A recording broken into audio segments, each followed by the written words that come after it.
My glasses are dirty. I'm so disorganized. Okay. You better listen to this. This is an actual award. And it's not for me. And we're here in Australia, Queensland, working at the moment. And not at the moment. Not at this. I mean, you never work. moment. I've been working really, really hard. I had a couple of hours of work today. Yeah. It was an easy one. But she said, I'm working with Cate Blanchett in a Patricia Highsmith lesbian love story set in the early 50s. I'm in, you said. I'm in.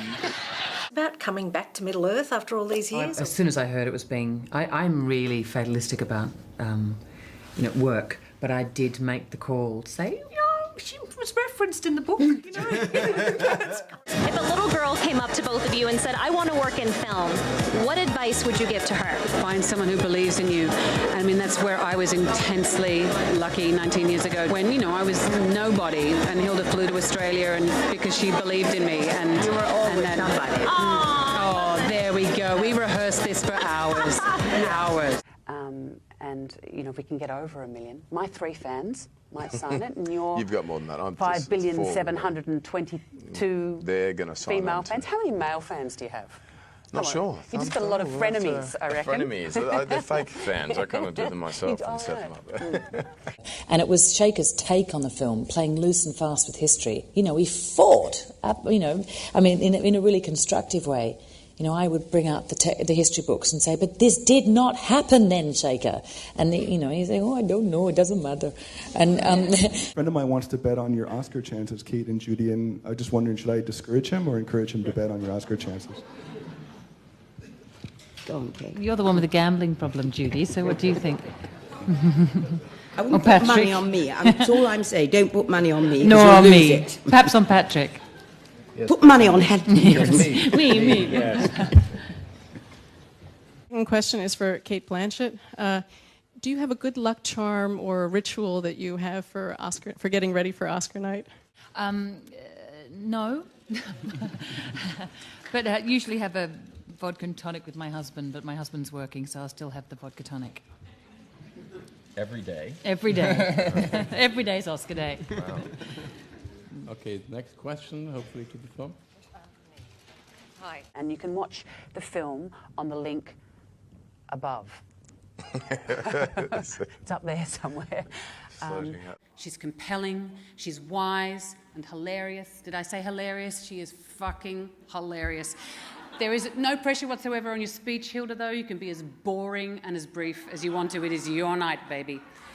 Be an unformed piece of amoebic jello without you.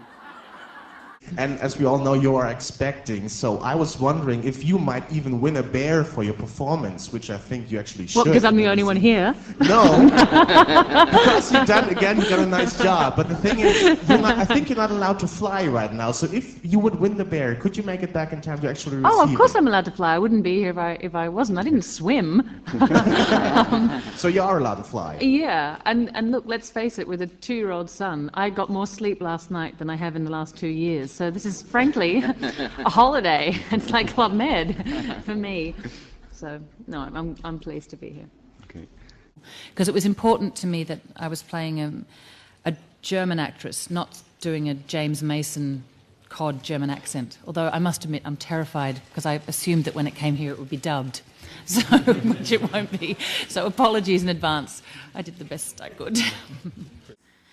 I often call her on this and suggesting that she takes time off for, a massage or a manicure. God knows she needs one, or something. But the response is always, yeah, right, when would I do that? I mean, fuck, that was a bad Irish accent. Whenever I do accents, they always sound Indian, so maybe I should go, yes, when will I be doing that? I think when I set my mind to something, I'm quite determined. And also, Ron asked me to have a tarantula crawl on me. In a scene which he then cut from the film. But when Ron was lying on the ground in the production office having this tarantula on his groin saying, see, it's easy! You can't say no, you just have to do it. So, Magazine recently you were taking a break from acting this year. Is that true? The world breathed a sigh of relief. No, the world cried. No. I think it's time to. I mean, I did a play this year, which I was with John Crowley, who directed Brooklyn. A brilliant director. I mean, talk about a brilliantly directed film. That's amazing. And Saoirse, who's here tonight, is just gobsmacking. But I did that, and we might take that play someplace else. But it's You're not taking a break from movies, or if something comes. I mean, if something comes up, but there's so much else to do in life. That necklace, I feel like it has like special radio powers. Or transmitter, something. it does. That's very cool. Matt and I could not rock that. No, not. It's a headpiece, perhaps. Looks like you could do like a bolo tie, maybe. Yeah.